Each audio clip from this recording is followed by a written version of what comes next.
Yes. Okay. 3i Atlas. And I've seen it pop up on, I watch and pay attention to a lot of space things. So, like, it's popped up on my Facebook very, very recently in the past few weeks because as it gets closer and they're studying it, it's not acting like a normal object. It's not acting Now, like where's this at? The light is in front, Okay. not behind it. It still has properties of emitting water when it's in a frozen zone. It's miles long, the size of Manhattan. And it's going to be here. Now, how many light years away is this? I think right now it sits at, if I can recall what I've read, 3 astronomical units away. Now, and do you understand what an astronomical unit is? I do understand that. What is it? It is a unit that is astronomical in every sense of the word. No. An AU, astronomical unit, is actually measured in how far the Earth is to the sun. So right now, it's the length of defined as exactly equated to 1495787070. No, you're. I'm it's conceived as basically the average distance from the Earth to the Sun, which is 93 million miles. Yes. So 93 times 3. Let's do math real fast. So like 27 billion. So almost 280 million miles away,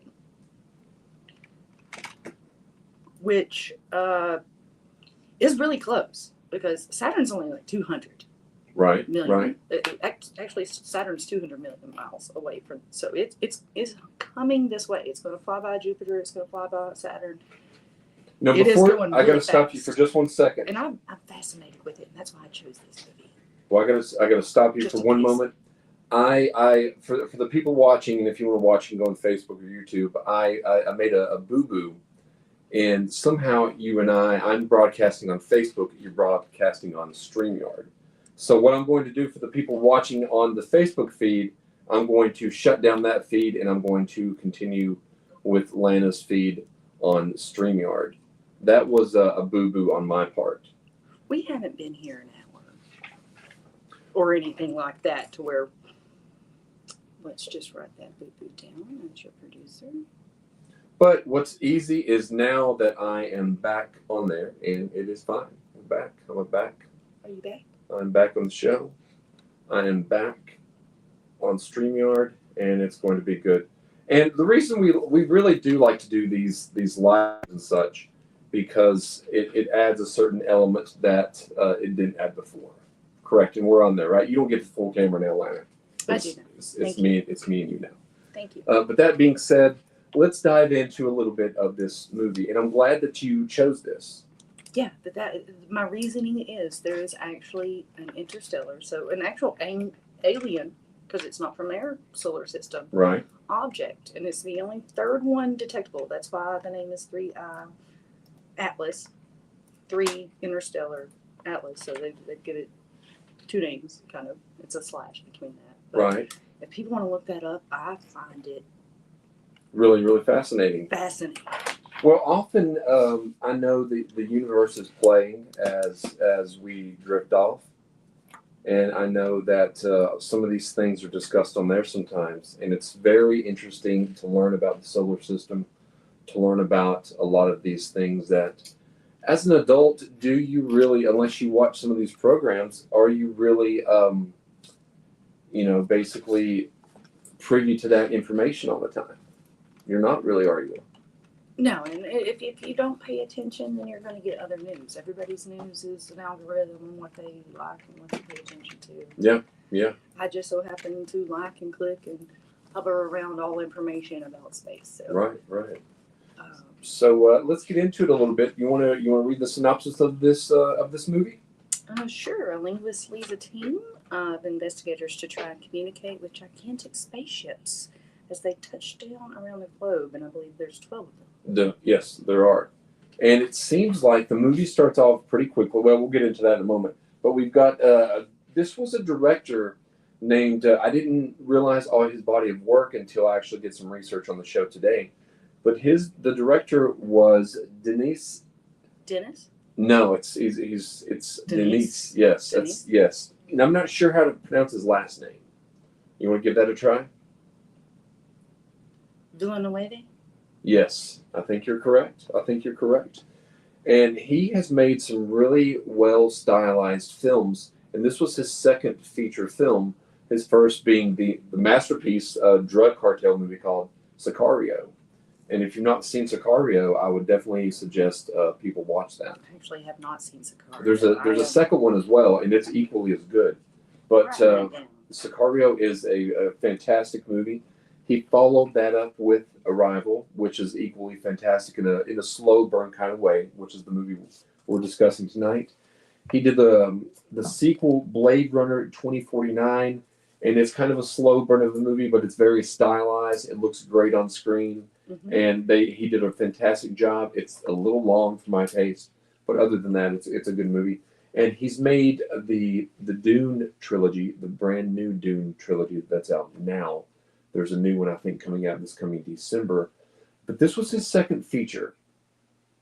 And the cast has Amy Adams as Louise Banks, Jeremy Renner as Ian Donnelly, and Forrest Whitaker as Colonel Weber. And they all three do a fantastic job with these roles, and I think they're each cast well. So here's a few little facts, and you probably knew this being the producer, but since you came up with some of these things, I didn't know some of these. So thank you for bringing that to the show.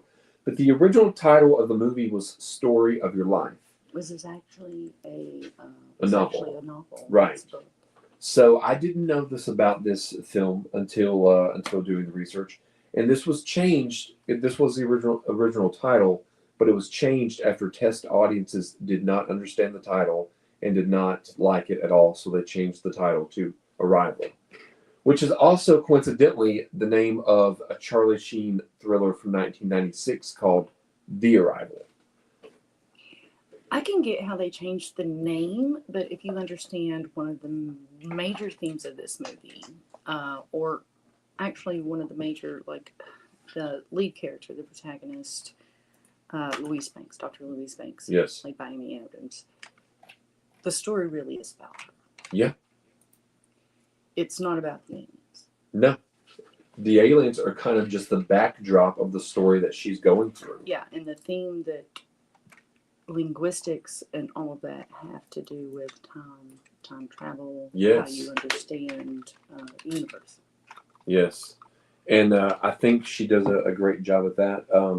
The director and the writing team took extensive efforts to ensure that this movie ensure the movie's ideology and all the scientific aspects of the movie were realistic. Did you know that originally the movie Interstellar, which is, I know you haven't seen that one. I haven't. Which is great.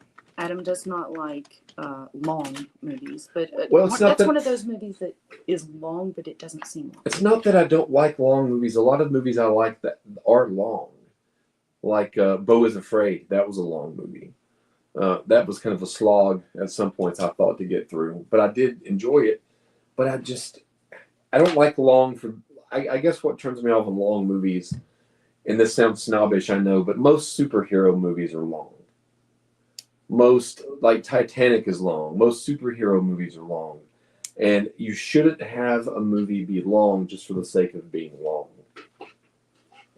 I think to fulfill the story, sometimes it might has to be long. And Boogie Nights, that has to be long. Magnolia, that has to be long. Lord of the Rings has to be long. That is extremely long. Well, that's making a movie out of literature. Yes. So I haven't read the book Story of Your Life, but I actually want to, and I guarantee, like, to get everything the book wants you to get out of it and the nuances of the themes, because you can just say, hey, like, what this movie is generically about and what most people would understand: aliens arriving on Earth, us understanding their language, learning how to communicate with them. I just said that backwards. But about a movie about linguistics. Right. We're both having problems with linguistics talking about a movie about linguistics.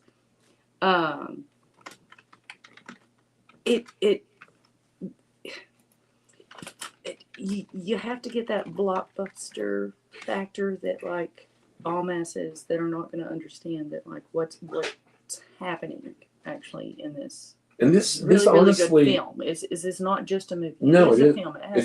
It has multiple different themes in it. well, and this film was also nominated for multiple Oscars as well. Back when one of the last years where Oscars actually meant something was 2016, I believe. And now they don't really mean anything now. But back, probably up until about then, they still had some kind of meaning if you won them. Now it's just like A popularity contest. yeah, it doesn't really mean anything. It's not based upon artistic merit now. But this is a movie that you go in and you think, okay, this is a science fiction movie where aliens basically are coming down. We see a spacecraft, but it's not what you would imagine it to be, like a blockbuster, like Lana said, like Independence Day, where basically aliens come, or a Men in Black kind of movie, or Battle Los Angeles. It's not any of those type of alien movies. Nor is it an alien movie in the vein of Aliens 2, or anything like that. These are different type of aliens, and to be honest with you, the aliens aren't even really seen that much, if you think about it. Well, they use their bodies to express their language. Yes. They are heptapods. And was there names of them? There were two. Abbott and Costello is Abbott and Costello. that's what it's what the Americans named. Yeah. Or the two they came into contact with Yes. in the movie. Great news. But I agree with you on that. yeah, there's this whole idea that you can get from some of the dialogue, what the movie really is about, that points to really Amy Adams' character, Dr. Baines, like what is actually happening from the start to finish of the movie. Because the more focus is really on what she's going through. Yes. And you don't understand the beginning as she's grieving her child and all that, and going through, and I don't think a lot of people understand as she's going through, without giving too much away, because people really need to watch this movie. They really do. I see you have it written down, and I applaud you for this. It's included among the 1001 movies must see before you die. Yes. And it was. It's almost like a book. Like this film is almost like a book. Yeah, it is. You can take what you want to take out of it. It can have profound meaning in one way or another. You could see it multiple ways, like Lana said, as profound, different meanings, or you could take it as just an alien movie. Yes. And it's still entertaining. It is entertaining, but it's entertaining in a more philosophical, more intellectual kind of a way, in a way that's not been told on screen a lot with alien movies. This is not a movie if you're looking for a lot of explosions or fights with aliens or things like that, because there's only, from what I can remember, only one big explosion in the movie. I mean, yes, and that it's a very quiet movie. We'll get back to that later, because I love this movie, and like I said, I suggested it. Which, to be honest, I want to shout out to my Aunt Debbie, who I accidentally stole and kept the copy of her DVD. Oh, so that's the copy that you had. Yes. Okay. Oops. My son wanted to see it after I had seen it in theaters.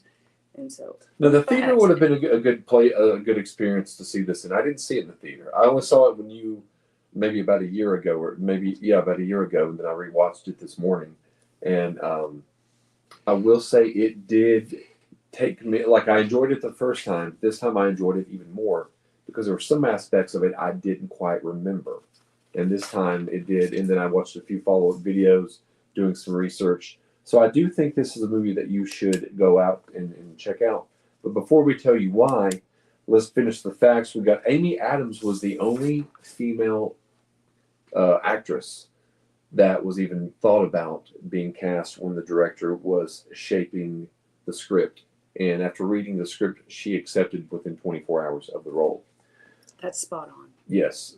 And she was cast perfectly. This probably, in my opinion, could be her best role. This was a $47 million movie. And there's not, like we said, there's not really, other than the craft itself, There's not really any big set pieces. It's shot beautifully though, and you've got top-notch talent behind the camera, in front of the camera, a good screenwriter, and so forth. And this movie was a financial success. It came out November 11th, 2016, and some of the competition that it faced in that weekend, you had. Let's go back here just a little bit. I always go to Box Office Mojo. It was up against Doctor Strange, Trolls, Arrival. So it was number 3 for the weekend on November 11th of 2016. But it ended up making 100.5 million in America and 212 million worldwide. It had a Rotten Tomatoes score of 94%, audience score of 83, and IMDb of 7.9. So all pretty high scores. And this is one of the highest rated movies that we watched. Now, last week's movie was, what did we do last week? We did Airplane. Yeah, Airplane, that was a high rated movie as well. But the 2 previous ones, Night Watch and A Life Less Ordinary and Feeling Minnesota, not all that high. So the ones that you and Casey chose are high. The ones that I chose, no. Low. So let's get in a little bit of the plot and story. You want to talk about that, Lana? Sure. Now, the original plot of the aliens landing and learning their language, because you've got a linguist and a physicist who obviously have great chemistry. Right. And they're on a team that the U.S. government has chosen to go in to try to make contact with this, what looks like a coffee bean, a giant coffee bean. Before that even happens, though, the movie starts off with what you think is a flashback of... or you have the understanding that Dr. Banks, Amy Adams' character, has lost a child, a daughter in her teenage years. Early teenage years. And she is grieving that. And during that That's what you think is happening. That's what you think. And during that time period, she has been called into the U.S. government. These alien ships have landed.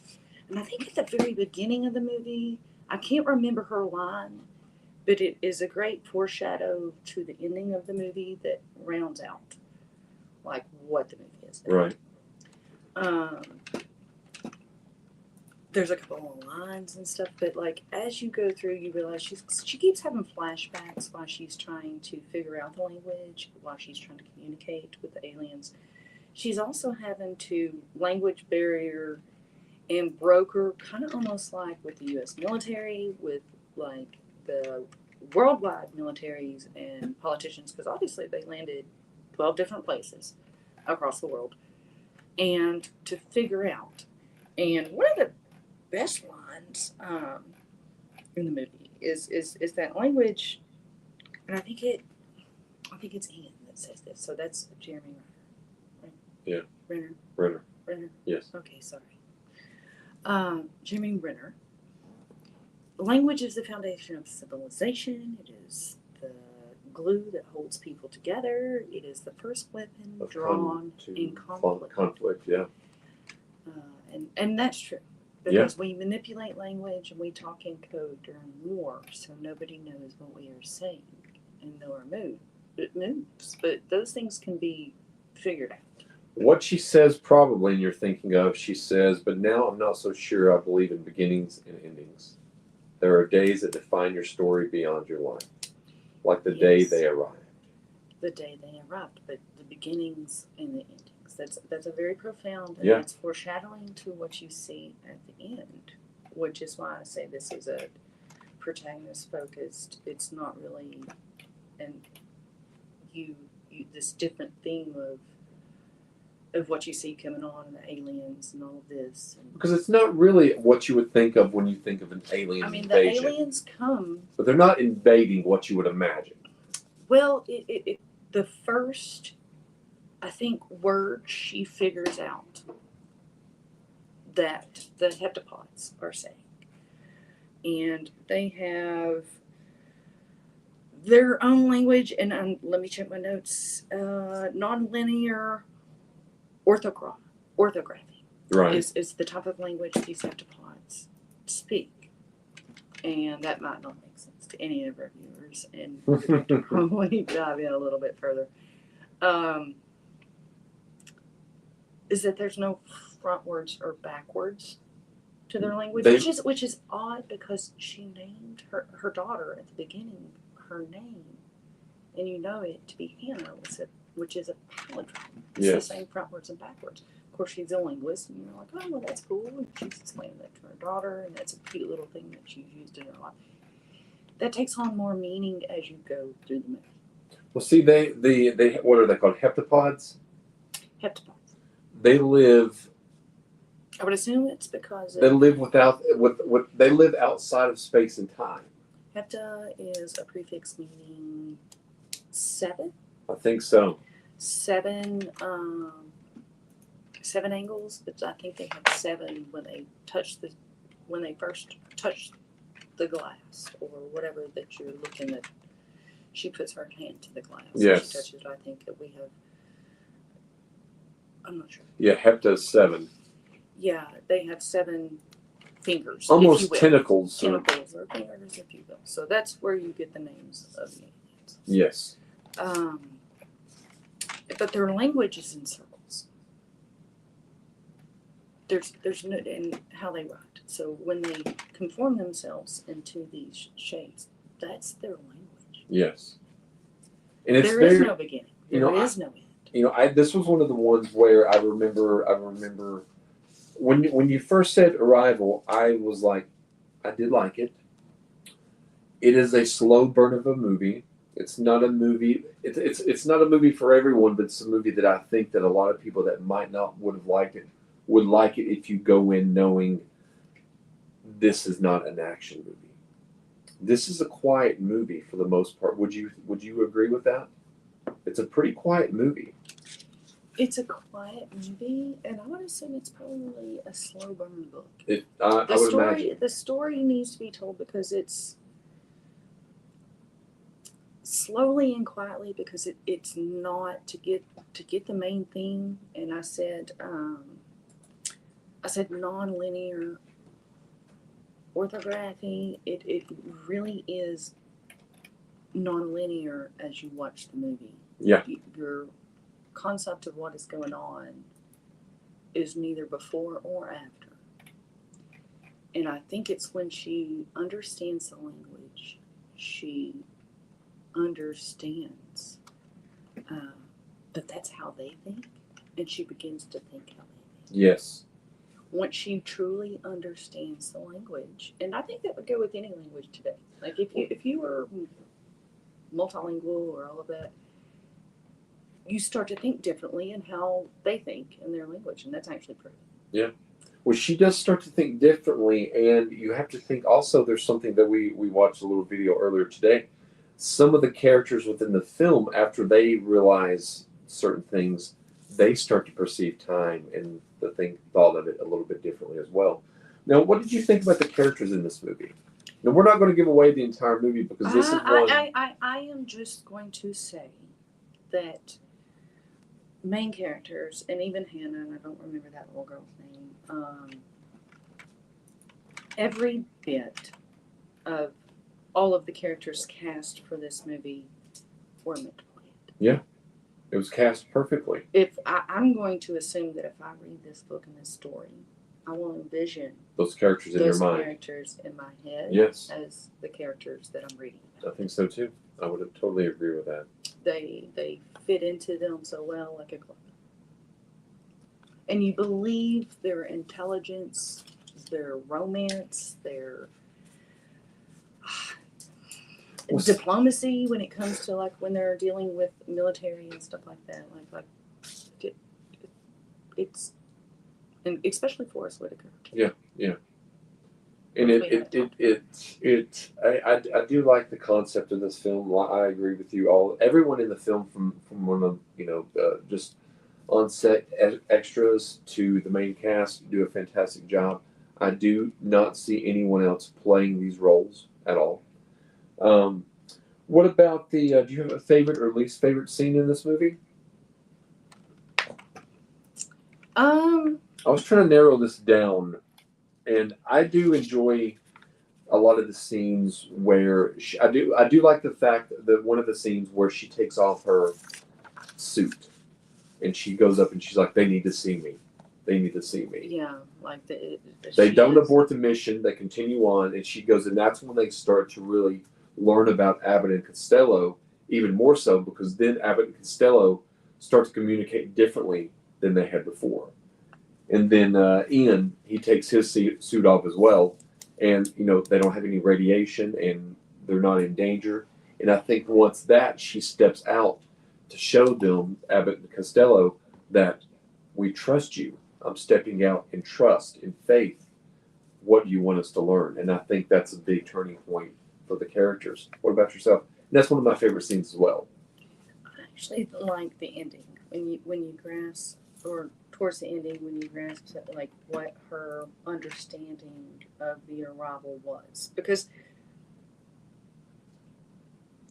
when you don't get really an ending to this movie, right? Unless you can go 3,000 years into the future, right?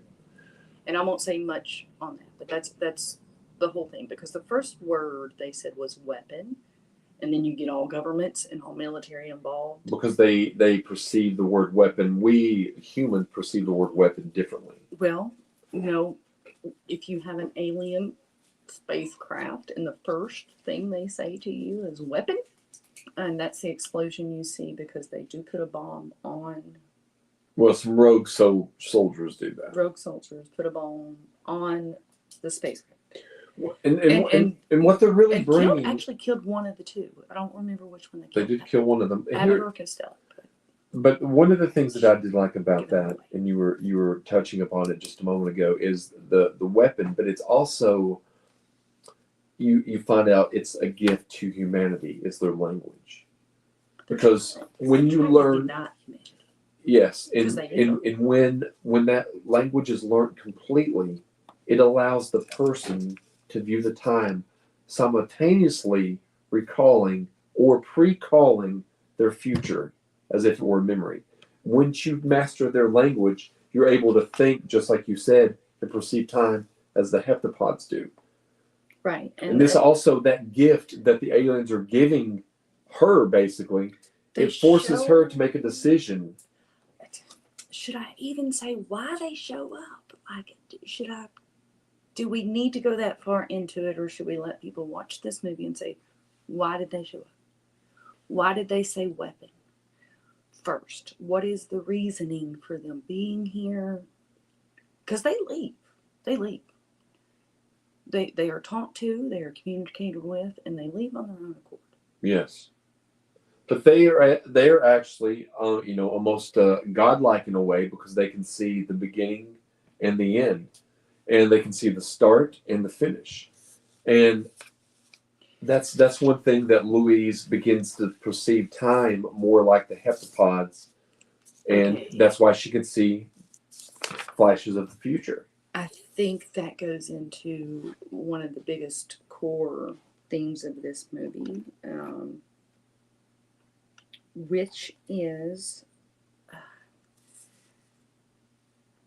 the main character, Dr. Louise Banks, is given the opportunity to speak to the aliens and think like they do. So no longer does she understand where the beginning of the end is, because time is not linear anymore. No. And she understands this. And even knowing future understanding, she still chooses the pain of losing her daughter. Yeah, that life. She still chooses, and the number one thing, she still chooses love. They were here to unite humanity, choosing love. Yeah. And she still chose her daughter knowing what was going to happen. Choosing love. Because if she had chosen not to have the daughter, she would have been protecting herself from the pain, but also depriving herself of the joy of having that daughter. The aliens, I do believe gave her that wherewithal to make that decision, and it's very profound that she chose to still knowingly have a child, that child was not going to survive. And her knowing also that that Ian would leave Yeah. Because she knew and didn't tell him. So Which she brings me to my favorite. I don't know. I hate to interrupt. go ahead. But I want this question because we're getting in, and I'm going to let you round this up as your producer and co-host tonight. My favorite line from this movie is actually from Dr. Banks, so Amy Adams. If you could see your whole life from start to finish, would you change things? Yes. Yes. Would you? Well, there's this whole like paradox theory to why you shouldn't. Yes, I. But probably not. No. I mean, I would change if I could change minor decisions that caused a whole lot of issues and stuff like that. Like, Right. yeah, you could, but like, would you really be your person and your understanding of lifetime and love and the It gets into a whole lot of layers I there. almost wanted to say the Lord or religion or understanding of why we are even here. Right. This movie does bring up those questions if you look deep into the theme. That's why I said that's my favorite line. That's a good line. And you know, this movie was a success, and I was glad to see that. I knew it was, but I didn't realize what a massive success. What did you think about the score and the music for the film? It's very minimalistic. Very minimalistic. And it fits perfectly. It is a I think, let me check who did the score here in just a second. It's by Johannesson. Johannesson. Yes. And it's very, here's a little bit of it.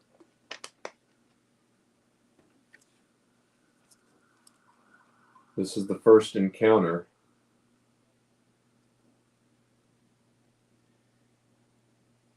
Which gives you the idea, it jumps into that you should be scared.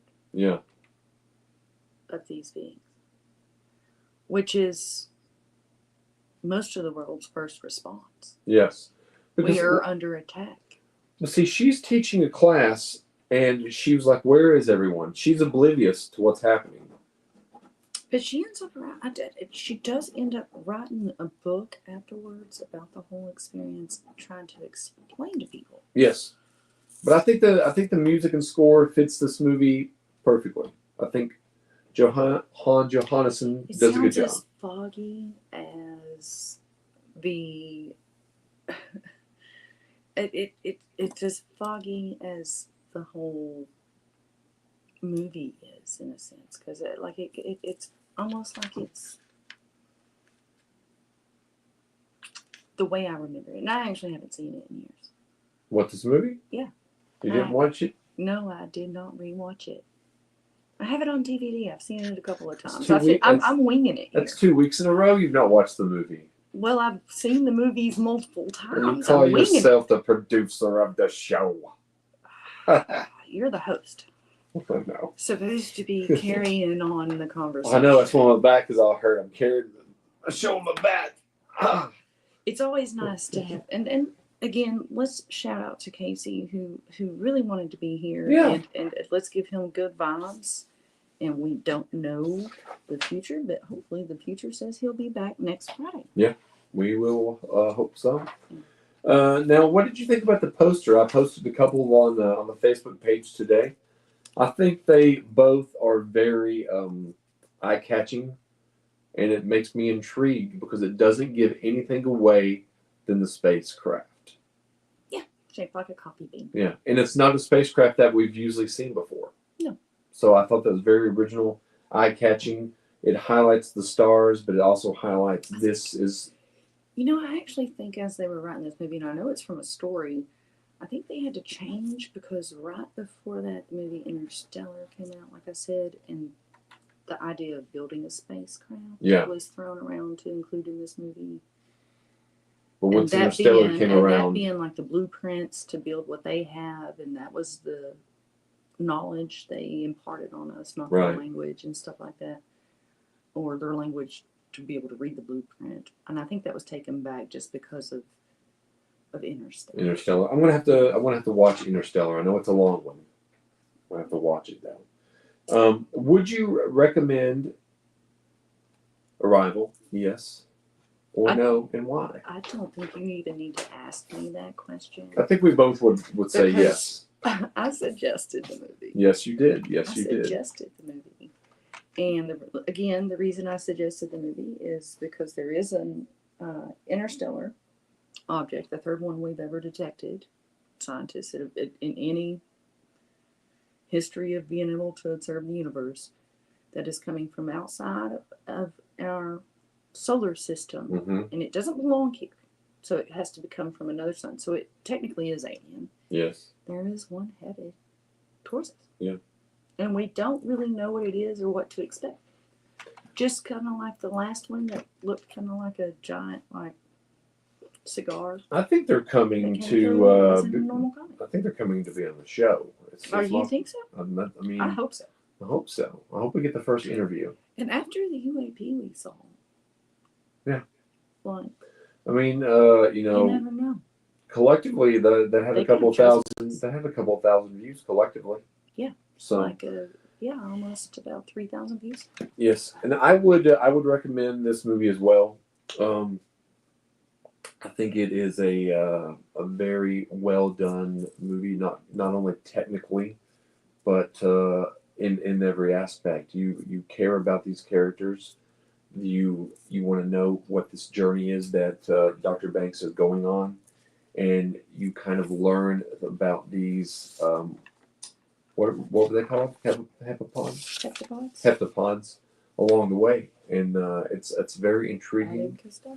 And it's a very deep, meaningful movie, and it's not what you would expect it to be. But if you stick around with it and really pay attention, this is not a movie that you need to be cleaning your house or on in the background. This is a movie where you do cut the lights down and you watch the movie and you just watch it completely focused. Correct? Correct, and I think you would, like I said, if you haven't seen it, go into the movie thinking what themes are back behind here. Because you're going to see themes on political themes. You're going to see wartime themes. Yes, you're going to see like more human emotion themes, like not really coming of age, but like that whole idea of the meaning of life, miscommunication, intent, and the concept of dealing with grief and loss. When you're faced with it and knowing that you're going to face it and still choosing that path. Yeah. So there's a lot of... And the loss of a child is one of probably the most profound things that people can feel. Yeah. The most profound grief you could possibly feel. Yeah. Yeah. So yeah, I would definitely check out Arrival. It is on Pluto TV. Some people have the DVD that they stole from someone like Lana did. And that's okay. I'm sorry, Aunt Debbie. That's okay, Aunt Debbie. She's enjoying it. So next week, I'm not really sure what we're going to do. Someone mentioned doing Wicked, a musical. Also, I don't know. Well, we have to do some movies that. I mean, we can get somebody else to watch that one with you. Anybody, listeners out there, if you would like to come up to Norton, Virginia at WLSD. Radio station, you are more than welcome because I don't want to watch it. You don't want to watch Wicked. I don't like Ariana Grande. Oh, okay. And I gotta be honest. I don't know if I've ever seen a movie that she's ever been in. To be honest, I've never seen anything she's been in. No, she did the new Wicked, didn't she? I think this is the new Wicked. Also. Also, maybe thinking about doing Weapons as well. We'll have to go see that. So yeah, or we could always do. We haven't done a scary movie. It is spooky season. Yeah. I think it's getting ready to be officially. Because for a while, if you notice, we did kind of spooky movies for a while, but we haven't done it for a while. So together, we could do that. We could do Weapons. I know there's a new The Strangers coming out as well, and I don't even mind to do different genres, but everyone out there, everyone, Thank you for tuning into the show. Go to all the social media. That's the Facebook, Spotify, YouTube, TikTok, and Instagram, The Other People Show. Lana, are you you're sticking around for The Other People Show, correct? Yes, unfortunately. Unfortunately. You are stuck with me. All right, we will be back in just a moment on 92.5 WLSD, The Vault.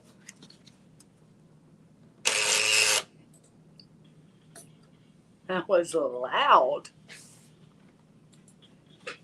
Good show. We're still live on social, by the way. Yeah, I need to take a little break. Potty break. I need to run out to the car. I need to run out to the car. Do you? Just a moment. No, you don't. No, you don't. We'll be back in just a moment, everyone. It's so funny. I told my dad I was live on radio, and he texted me, "I'm live in bed."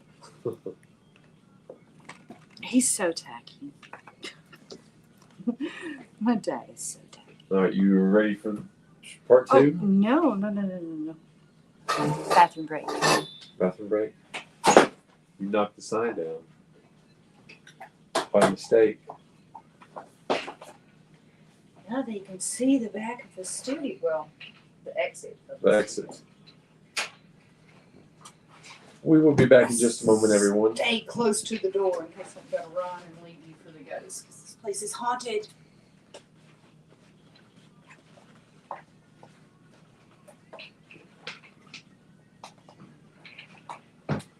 Oh.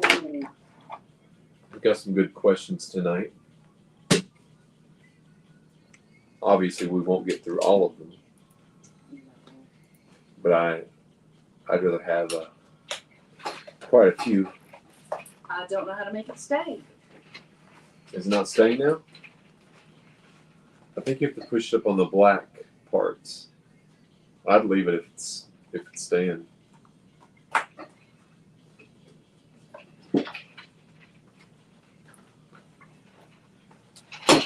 I am going to fix this. This is where you see the producer lose her mind. Like she had one to begin with. It drops, it drops. Yay. There we go. Do you need to use the bathroom before we start back? I didn't want them to know I was using the restroom. But yeah. Oh.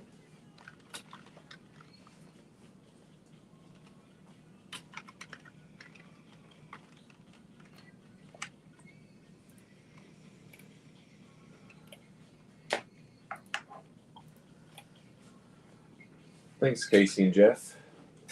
Jeff was like, spooky movies. Casey's like, we did a good job. Thank you, Casey.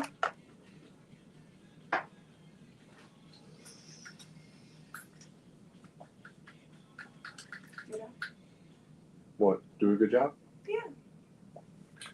I feel like I talked a lot about it, but You my did? mind, your mind marinates on this movie a whole lot. It's not just an alien movie. No. Are you ready? You can go ahead and start. You want to start? Go ahead and start. Okay. I'll start. Do some music in your opening thought.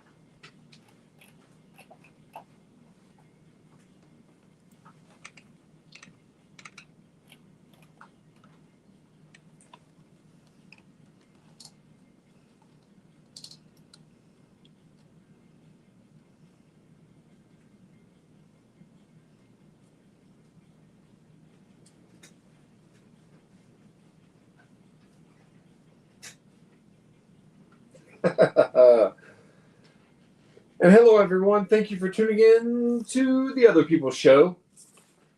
Friday, August 15th, 2025 at 10:50 p.m. on 92.5 WLSD, The Vault. We are the other people. Join with me tonight is Lana. Yes, I am the other person. Yes, and we want to say hello to Casey and Jeremiah and David and all the people that's been on the show. Amber, hello. Amber, She hello. had a recent birthday. And actually... Did she have a birthday?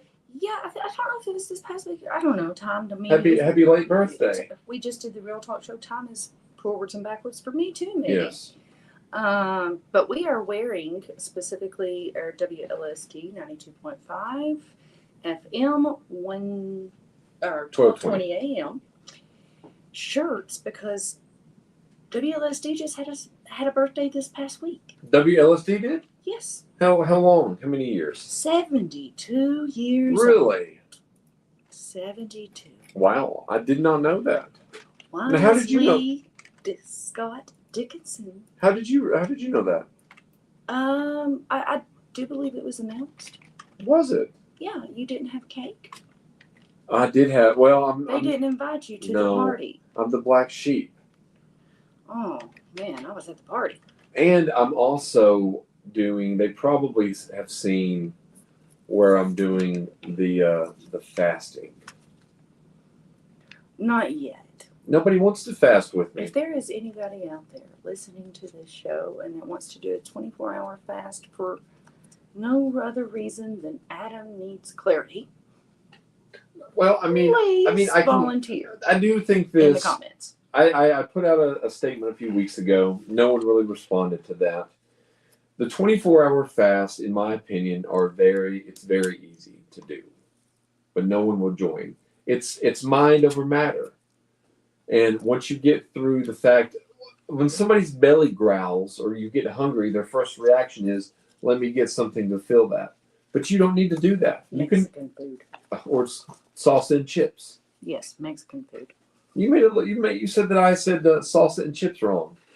Yes, ladies and gentlemen, I almost had to pop Adam in the mouth this past week when he said salsa and chips. I literally stopped everything I was doing and Gasped. said, salsa and chips. Nobody says salsa No. and chips. But I do have It's chips. I do have a recent love. I've always enjoyed salsa and chips, but even more so now than I ever have before. I think we need to go around and rank the chips and salsa. And you just said it wrong again, just to... Oh, the salsa and chips. Sorry, I don't mean to keep saying salsa and chips. I mean to say salsa and chips. I mean almost the other nails way. into my eardrums. I could eat salsa and chips almost every single day. I'm going to see if I can go a week eating nothing but salsa and chips. Salsa and chips. Morning. Salsa and chips. Right lunch. now, ladies and gentlemen, for saying Salsa and chips. Breakfast, lunch, dinner. I don't know if you were tuned in earlier, but I brought this little Hourglass. minute glass. Minute glass. And you have 1 minute to where you can say salsa and chips, and then I never want to hear it coming out of your mouth again. Because it's chips and salsa. All right, I will say chips and salsa. Chips and salsa. Or but I do love studio. salsa and chips. Chips and salsa are okay, but salsa and chips, much better. Yeah. So, how have you been this week? I've not got to see you much this week. I have been good. I had a few days off of work, which I got to sleep in. Nobody's sleeping. What is that sleeping into 10 you? a.m.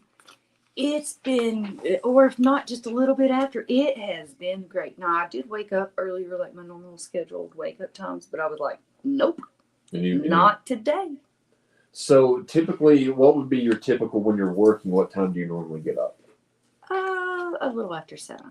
Okay, a little after 7, and then you kind of dilly-dally around, or you get right to it, or what? I mean, I prefer lollygagging over dilly-dallying, but, I've seen you dilly-dally and lollygag. Yes. Well, I have to get ready to get ready. I've seen you dilly-dally, then lollygag.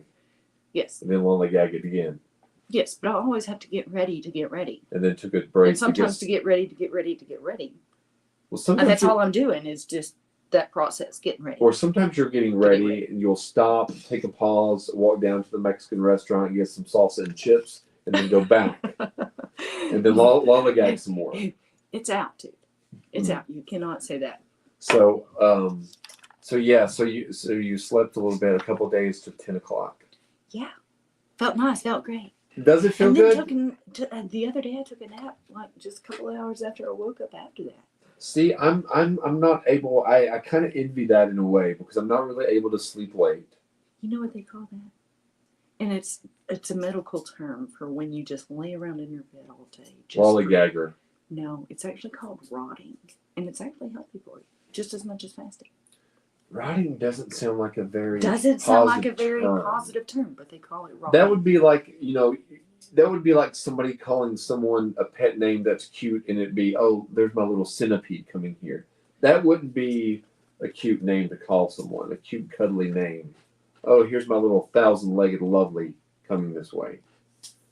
So I'm glad that you've been able to sleep a little bit. Tomorrow you have to get up bright and early. It's been a hard week. It's still a little too soon after we lost my dad and my dog, Hokey, and today was actually the 10-year anniversary that we actually brought him home. Today, and that little dog slept with me. So my dad's dog slept with me now.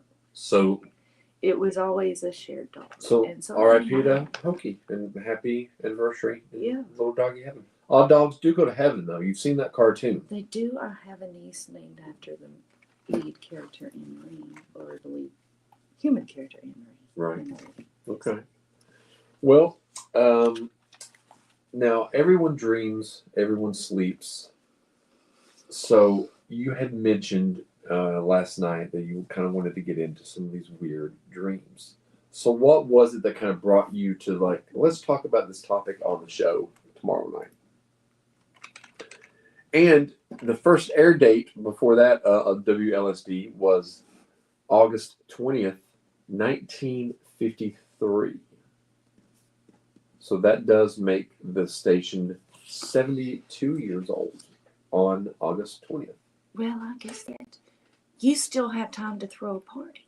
Yes, I do. Because you missed the last one. Yes, I do. Now, I'm going to bring something for the party. Should I bring brownies? Well, if they brought it together before that date and then just only went on air that date, because I perceived it as being a date already in the past, and we're, the 15th? Well, I'm on the Wikipedia, and Wikipedia... Well, that's fed information. It says WLSD first went on air August 20th, 1953, according to the then station manager William Wren. The call letters stood for the 4 counties served by WLSD: Wisely, Scott, Dickinson. And you actually did not know that until like a year and a half ago. No, I didn't know that. I really didn't. No, I knew it before we started. You told me before we started the show. Because we've been on about 2 years here. Maybe, but I didn't know. My father used to work. I didn't know. For WLSD or do some electrical work for them. Because I was doing the show, I was doing The Dark Place and on the sister station WAXM, and it was streaming on their page and stuff. So what? Go ahead. Sorry. You actually want to know what he used to have to do? What? He used to be the one that they'd make climb the tower to fix it. Really? If something was wrong on the tower.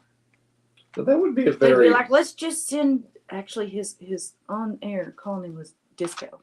Disco Doug? Disco. Oh, just Disco. Just Disco. And so, but Disco is who they'd send... I call him Tacky Doug now. They'd send old Tacky Doug up the... I don't even know if it's in storms or something. Yeah. I do know that one day there was a storm when he had to go there to help. But unfortunately, something happened with his truck and it caught on fire, and we couldn't go to Washington, D.C. or vacation the next day, our family vacation, because his license and everything got burned. Oh. The truck burned. Up on the mountain next to the... Interesting. Yeah. Huh. So, yeah, we'll say happy birthday to WLSD because we won't be on the 20th. I think that's what, like Thursday or so. Mm-hmm. So we'll say happy birthday. So tell us a little bit about some of the reason you wanted to bring up these dreams. Have you been having some bad dreams, or? I've been having the strangest dreams. I don't often have dreams. And I don't normally dream about specific people, but I did have this dream that included Jeffrey Dean Morgan, Jennifer Aniston, who were my friends. And Jeffrey Dean Morgan was kind of a slob and stored pizza in layers between a pink towel in his moldy refrigerator at his house. When was this dream? And I was disgusted to eat it. It was a couple of months back, but it was so realistic on how I interacted with the two celebrities who I obviously don't know. Yeah.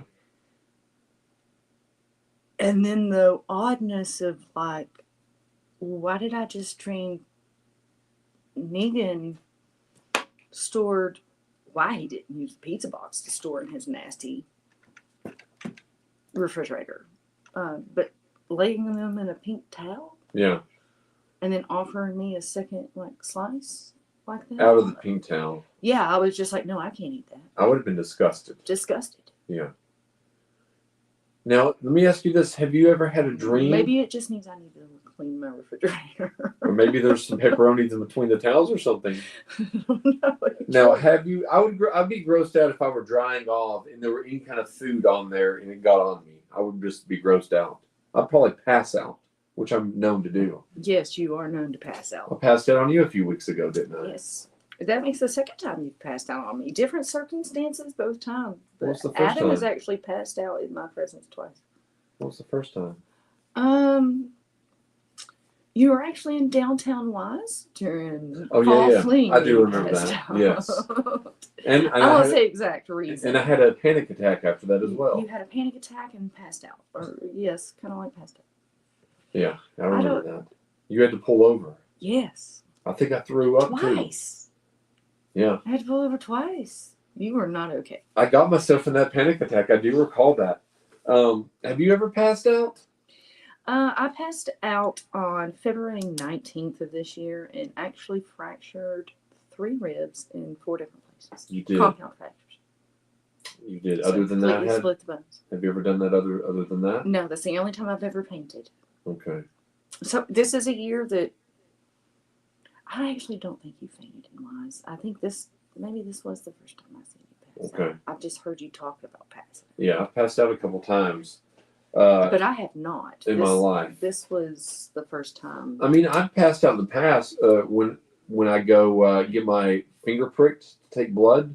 One time I tried to donate plasma, and then I saw the contraption, and then I just got squeamish and almost passed out. Ladies and gentlemen, we are seeing a common theme where Adam is around needles or medical things, and he passes out. Yes. Now, the last time was not such a scenario, but I know the time before that I'm thinking of was maybe had it too. The medical things get me really worked up. It was difficult, and you can attest to this when we were doing the movie 50-50. Yes. Like the first, the opening, the first act of the movie, I almost had a panic attack. Yes, I remember that where they're just diagnosing him. Just the and giving his diagnosis, and he starts freaking out. Now, Adam, I will commend you. He does have this really, really gnarly scar from being an accidental swordplay incident with a samurai sword. After I was told not to mess with it, Don't touch things. I had to touch it. Sharp. Hey, that's sharp. And people want to know, I had the sword, I lifted it back over my head too quick and it barely touched my skin, but yet sliced my skin. 22 stitches. Yeah. But continue. You were saying the gnarly scar. Now that you did a really good job with that. But I think that I did see that's not really medical though. I mean, that was medical having that. Yeah. I mean, it's medical, I guess, the stitch, but it's not medical as far as anything internally wrong. True. It's just a patched up thing, and I don't know. So you tell Adam he has high blood pressure. Good point. He has high blood pressure. I will. He will instantly have high blood pressure. Yes, when I've never had it before in my life. It doesn't matter if he'd never even heard the term. He's got Now hypertension. I Don't know don't. what that means, but I must have it. I don't really have dreams much anymore. Sleep paralysis is one of the only things that I've had. Oh, that's scary because a lot of people feel that's either like a spiritual or like a demonic experience because like you're being held down, and Yes, you can't move. A and lot you of people can't- panic and freak out. and you're trying to subconsciously wake yourself up from your dream. You know that you're in a dream that you can't get out of.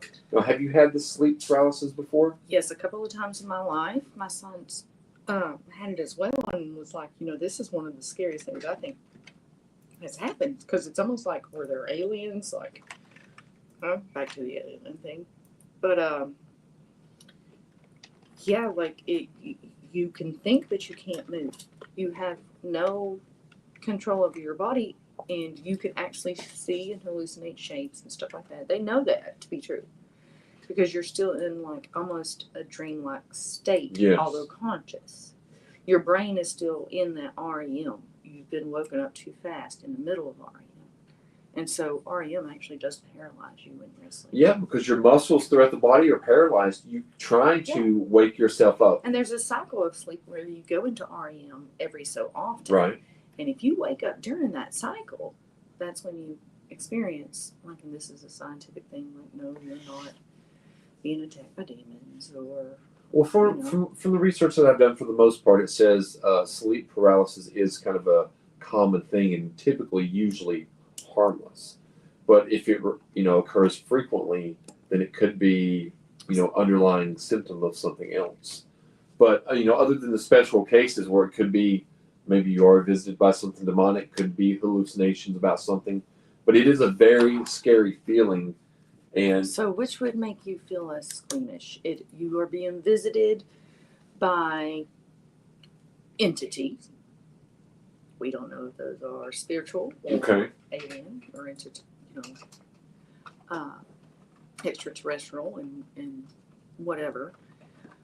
Or it's an actual medical problem. Which one would you choose? Which one I would choose to deal with? Yeah. This doesn't freak you out. I think the entity, although I would be scared, I think I could handle that better than anything medical. Yeah. So having a doctor tell you a diagnosis is less preferable than coming into contact with an entity. Yeah, an entity. I mean, I've told you this story, and I think I mentioned it on the show. Yeah, my aunt.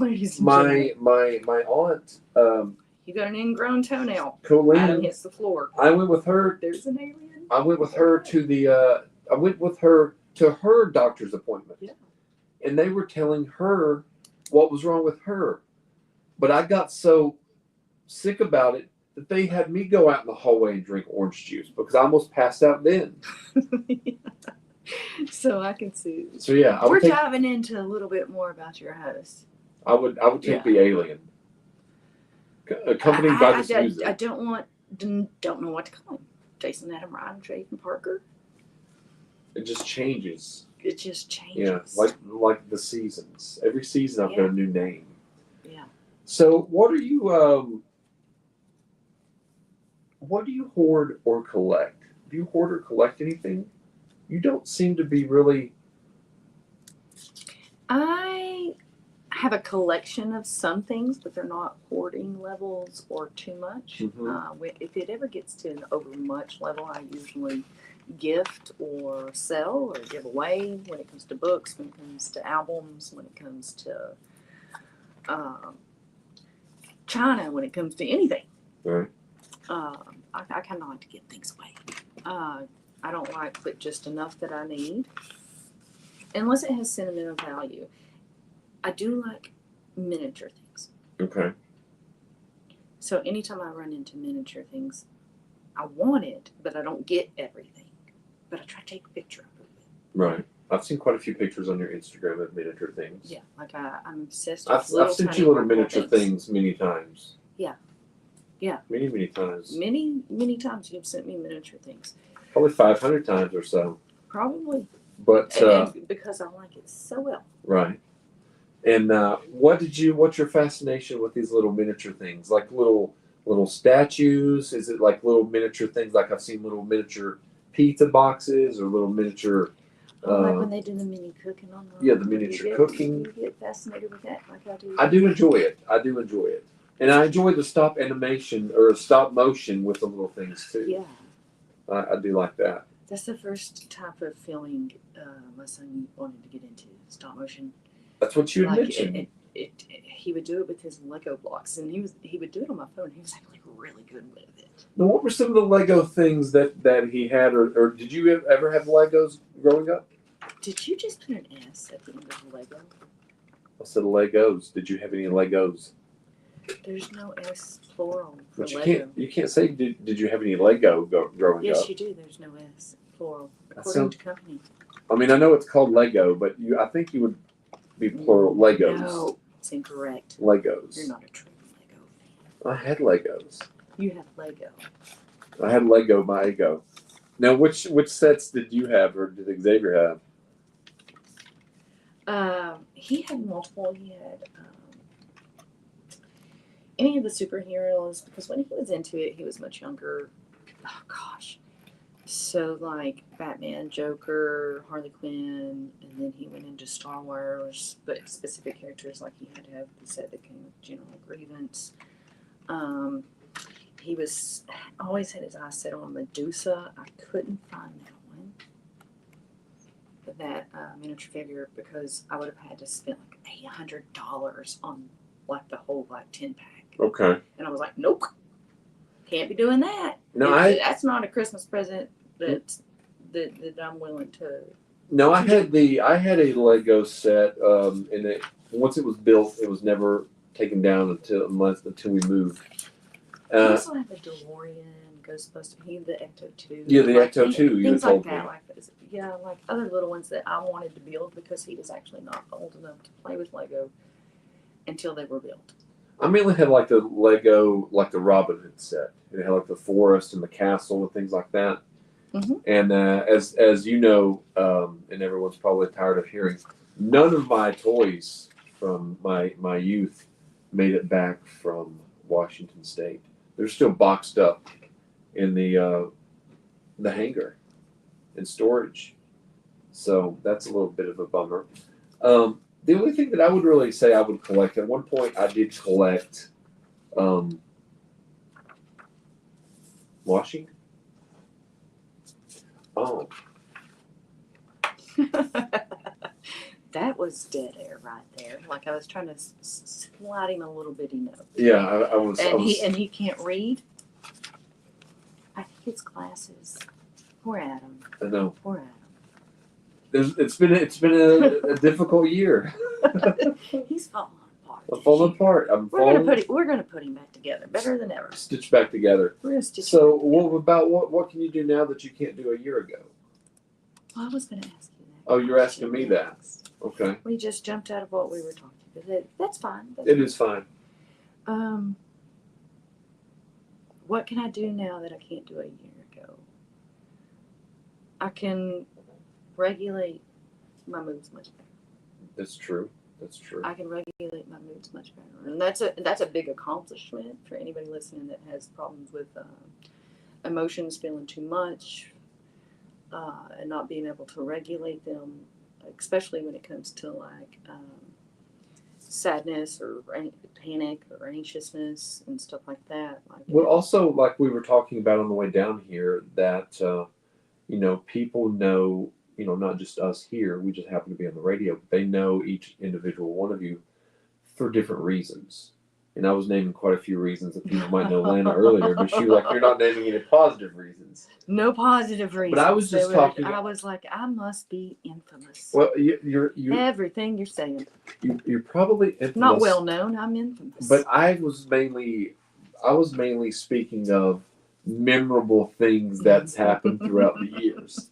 Not necessarily positive and negative things. They're all crazy things. I will say that, audience. All crazy things. But see, infamous is like being well known for like a bad quality or deed, and crazy. Nothing that would be a bad quality or deed. I accept it. I don't know to it. So, I don't know. You're not wicked. You're not what's the word? A bottom feeder? No, abominable. You're not. Abominable? Yeah, you're not that. Say that real fast. Abominable? Abominable. That's abominable. One more time. Abominable? Abominable. It's a tough one. We need to do, and I want to do this for next time. I want to write this down. Words we have trouble saying. Because everyone has words that they have trouble saying. Don't you think so? Like, I don't think there's anyone that can say every single word. I have a problem saying, upon reading it out loud, almond instead of omen. Really? I usually say almond first, and then I immediately correct myself and say omen and say, why did I say that? But like looking at OMEN, that's how my brain says to say it. So if you're going up to the even though like it's incorrect when I say it the first time. So like if you had went to see the movie The Omen at the theater, you'd walk up and say, I'd like to have 2 tickets to the Omen? Yes. But and usually right afterwards I'd say omen. Oh. Oh Because man. Yeah, oh man. What about that? Oh man. Oh men. Men. Oh men. So you've been able to navigate your emotions and things a little bit better than you could a year ago. Yeah, that's an improvement. See, What about you? I've regressed. You've regressed. Yes. But that's not the question. The question is, what can you do now that you couldn't do a year ago? You answer. I don't know if there's anything that I think you can dream. You didn't used to dream. I don't dream now. You don't dream now. No. You've had dreams recently. Not recently. Oh man. I've not really had a dream in maybe. I want people in the comments to tell me, do you dream often, or I'm the crazy person who dreams every night? I think people do dream every night. And multiple dreams. I think people do dream every night for the most part, but I haven't dreamed. I've got a lot of stories that happen all in one night in my head. See, I think my dreams manifest themselves in real life as nightmares, and I'm living it. So therefore, I don't have to dream. That's humorous. But there are little points of happiness within those nightmares, like whenever I ate salsa and chips. So there's that. Okay, and that's my nightmare. That's my new nightmare because I know it's never going to stop.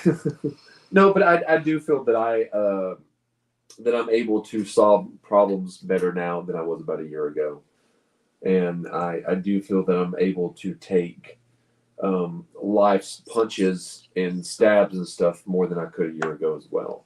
Beforehand, I really do feel like you are rolling with the stabs and the punches a whole lot. Yeah. A whole lot better these days. And I do feel a lot of things, when a lot of things go bad, I'm not getting as upset as I used to. For the most part, I don't feel that way. I don't feel. Kudos to you. I don't feel things bother me quite as bad. Like, things, that maybe have bothered me from years in the past. I feel like, I've grown a little bit through that. So I guess that's a positive thing. And I also am better at Farkle than I was a year ago. This is true.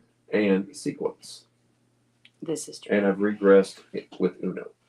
Yes. So, this is true. There's some positives and negatives along the way as well. Are those games like you enjoy playing, or you just enjoy losing them? I do enjoy winning those games. That was not the question. I don't often enjoy losing those games, but I know that, often. Now, here's the thing. Lana has played the Farkle and Sequence for years. I've never played those until just a couple of years ago. And so she had years of experience under her belt.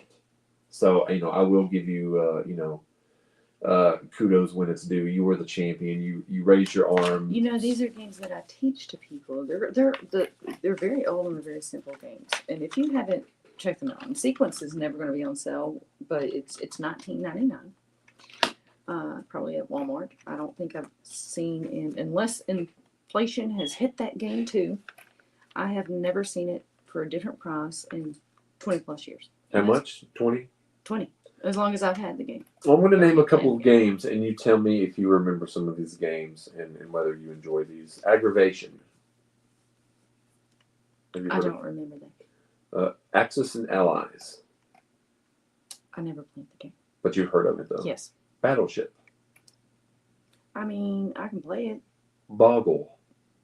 Oh, I'm good at that one. What is Boggle? It's a word game. You shake up the letters and they have to connect to make words. Is the spelling involved? And you have a little timer. The spelling involved? It looks just like that.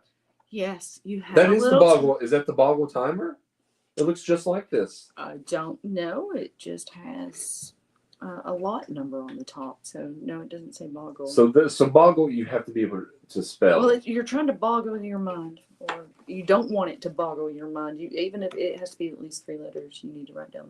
What about Candyland? I played Candyland with my nieces, yes. Clue. Oh, I like Clue. I have a beach. I told someone about that the other day. Yeah, it's huge. It's Farkle is on here. Guess Who? Remember Guess Who? Oh, yeah. Jenga. I don't like that so much anymore as I've gotten a little shakier in my age. Shaky? Shaky. Obviously, steady hand when I was young. Monopoly. What about Mastermind? Have you ever played Mastermind? No, I have not. Neither have I. Let's see here. We've got a couple more. We have got Pass the Pigs. I've seen it, but I've never played it. No. Payday. Have you ever heard of Payday? No. Phase 10. We played that one. Yeah, I played Phase 10. Risk. I've got the original Risk board game. Rummy Cub. That's a fun game. I used to play that as a kid. No. Scattergories. Oh, I love Scattergories. That's a good one. That's one of those games that we judge you on how well you play it, whether or not you are welcome to the inner circle of my family or not. You said that with Farkle, too. Well, no, not it. Well, that became later, but Scattergories was the original. What about, I've forgotten about this game, Scotland Yard. You remember that game? Never did play it. I've never played it. What is Scotland Yard? Do you know what Scotland Yard is? What, the game? No, not the game. Like where it is, like in the world, what it's talking Yeah, about. it's in London. It is a cat and mouse set of the streets of London. Criminal mastermind has escaped Scotland Yard, and it's up to you, the detectives, to catch him. Well, Scotland Yard is like it's an escape from the prison. Scotland Yard is. Well, I know that's why they escaped. You got to catch them. You didn't really say that it was. Oh, I thought you wanted to know what the game was. No, I wanted to know if you knew what Scotland Yard was. But I knew what Scotland Yard was. Skip Bow. Oh, like that one, yes. That's a pretty fun one. Sorry. Yes. And let's go to the last few here. We've got Trivial Pursuit. Love it. There's many incarnations of that. Trouble. Yep. Twister. Yeah. I do like playing Twister. That's something we've never played. I only play Twister with certain people, though. I don't know that I can twist anymore, though. You can shout. You can twist and shout. I mean, that's a good song. Uno. Yahtzee. I've never played Yahtzee. What? Yeah, I've never played Yahtzee. Ladies and gentlemen, is it like Farkle? I'm quitting the show as of right now. There's Yahtzee Cup of Noodles also. It is. Farkle stems from playing how you play poker, and so does Yahtzee. So, yeah, like Yahtzee is okay. Yahtzee came way before Farkle. Well, I knew Yahtzee. I've always heard of Yahtzee my Guess entire you just life. didn't like to throw dice. Then. I never really. I mean, we never really did. But yeah, games are fun. I would say we play games on a regular basis. And when I was, back in the mid 2000s, yeah, I do. We would have a game night. Like every Tuesday, there would be a game night for quite a while, and that was always fun. Now we're coming up on 11/23 on Friday, August 15th. We'll wrap up in just a few. I'll let you choose the last topic for tonight. Do you have any topic that you really want to dive into? Let me just ask you a question. Let's just pose. I'm going to think of a random question, or it might be on this piece of paper right here. If you could eat one food forever, and it has to be a specific food, not, a type of food. Right. What would it be? It would be chicken fettuccine Alfredo with broccoli. I guess that's... Could I add a garlic stick on there with it or no? I think you can. One plate. I think if it had to be forever, I think it would be... Wagyu. I might do Wagyu if I could have that forever. Yeah, if I could have A5 Wagyu. I've not even had it the first time, and I know that I'd want it forever.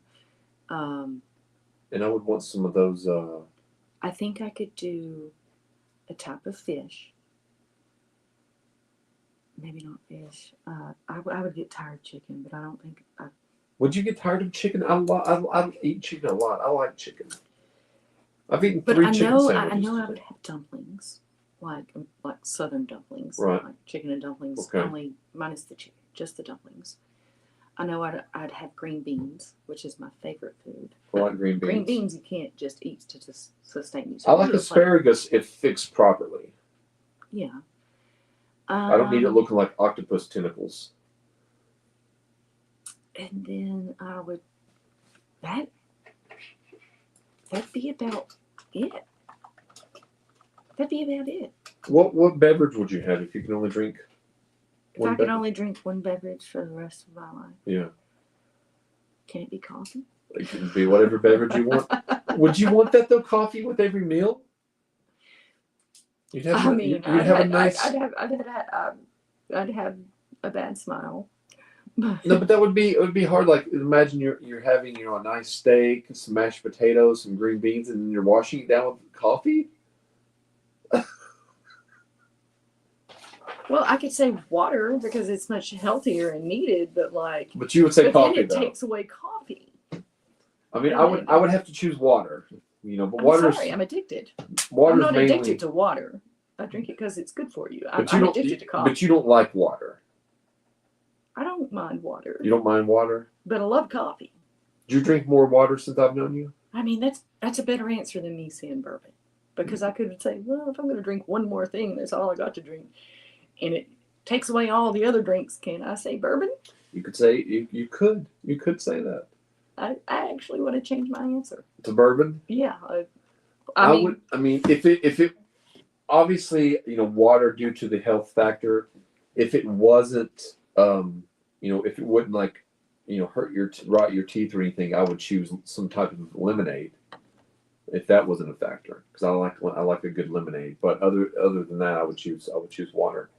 Now we've got some good topics coming up. We're going to use some of the ones that we have. We're going to use in the future. We always have about 10 topics on here.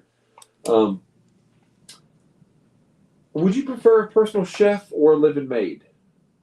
This was a question that you had on there. We'll end on this question. I'm curious of what you would say. I know what I would choose. Well, I already have a maid. I knew you would say that. So I'm going to choose personal chef. See, I would choose personal chef as well, because with the personal chef, it seems like, nothing. You're almost a personal chef. Just about. And you're almost a personal maid. Yeah. Yes. Maybe that's why we compliment each other here on the show. Because you do a fantastic job at cooking, and you're good, and I like to be neat and tidy and clean. I like the sound of a vacuum cleaner. Well, I like the feel of a freshly made bed, but I'm not going to do that every day. See, especially if I have somebody that'll do it for me. See, I do it. I make the bed almost every day. Yeah. I do make the bed every day. Yeah, you do. I like coming home to a neat place. That's going to be a topic next week. What is? Because I know a couple of pet peeves you have, and I think we should list them. Okay. I think his list is probably a little longer than necessary. So you think I have a lot of pet peeves and grievances? Yes. Well, Lana, thank you for joining tonight. Everyone at home and listening online, thank you for listening and taking the time out of your night to join us. Please go to all the social media. That's the Facebook, Spotify, YouTube, TikTok, and Instagram, The Other People's Show. And check out Steve's House of Rock tomorrow at 7 p.m. Yes. Thank you for tuning in. Good night. Yeah, and Casey, everyone, have a good night, guys.